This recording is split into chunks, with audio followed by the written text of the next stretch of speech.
মার্কিন যুক্তরাষ্ট্র ও ফ্রান্সের মধ্যস্থতায় অবশেষে লেবাননের সশস্ত্র সংগঠন হিজবুল্লাহর সঙ্গে ইসরায়েলের যুদ্ধবিরতি চুক্তি কার্যকর হয়েছে।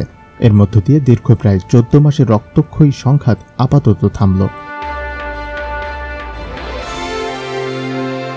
স্থানীয় সময় 17 নভেম্বর বুধবার ভোর 4টা থেকে যুদ্ধবিরতি কার্যকর হয়েছে বলে জানিয়েছে টাইমস অব ইসরায়েল।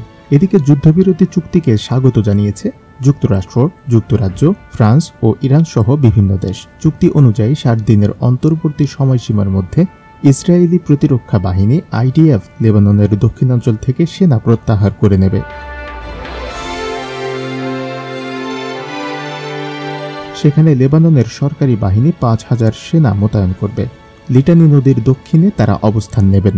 এর মধ্যে থাকছে ইসরায়েল লেবানন সীমান্তের 33টি চৌকি।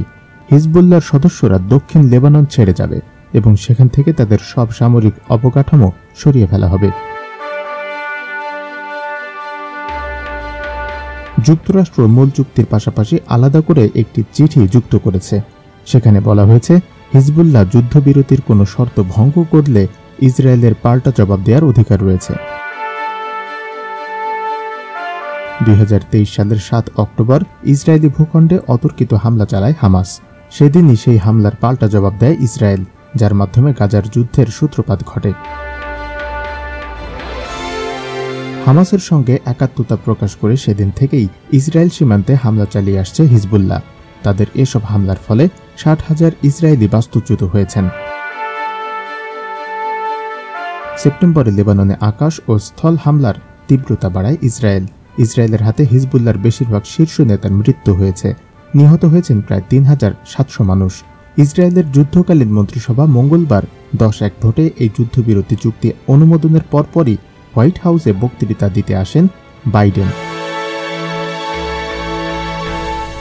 তিনি বলেন, ইসরায়েলের প্রধানমন্ত্রী বেনিয়ামিন নেতানিয়াহু এবং লেবাননের তত্ত্বাবধায়ক সরকারের প্রধানমন্ত্রী নাজিব মিকাতির সঙ্গে তার কথা হয়েছে।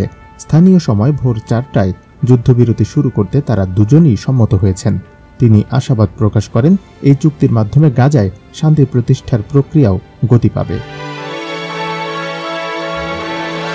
ফ্রান্সের প্রেসিডেন্ট এমানুয়েল ম্যাক্রো বলেছেন, এক এক্স পোস্টে লিখেছেন, এ চুক্তি যুক্তরাষ্ট্রের ঘনিষ্ঠ সহযোগিতায় ইসরায়েলি ও লেবানিজ কর্তৃপক্ষের সঙ্গে বহু মাস ধরে চলা আলোচনার চূড়ান্ত পরিণতি।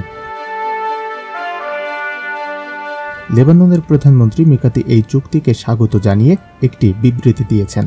দেশের পররাষ্ট্রমন্ত্রী আবদুল্লাহ বো হাবিব বলেছেন, ইসরায়েলি সেনা প্রত্যাহারের সঙ্গে সঙ্গে লেবানিজ সেনাবাহিনীর কমপক্ষে 5000 সদস্যকে দক্ষিণ লেবাননে মোতায়েন করা হবে। ইসরায়েলের প্রধানমন্ত্রী বেনিয়ামিন নেতানিয়াহু বলেছেন, এই যুদ্ধবিরতি চুক্তি বাস্তবায়নের জন্য তিনি প্রস্তুত, কিন্তু হিজবুল্লাহ চুক্তি লঙ্ঘন করলে তার কঠোর জবাব দেবে ইসরায়েল।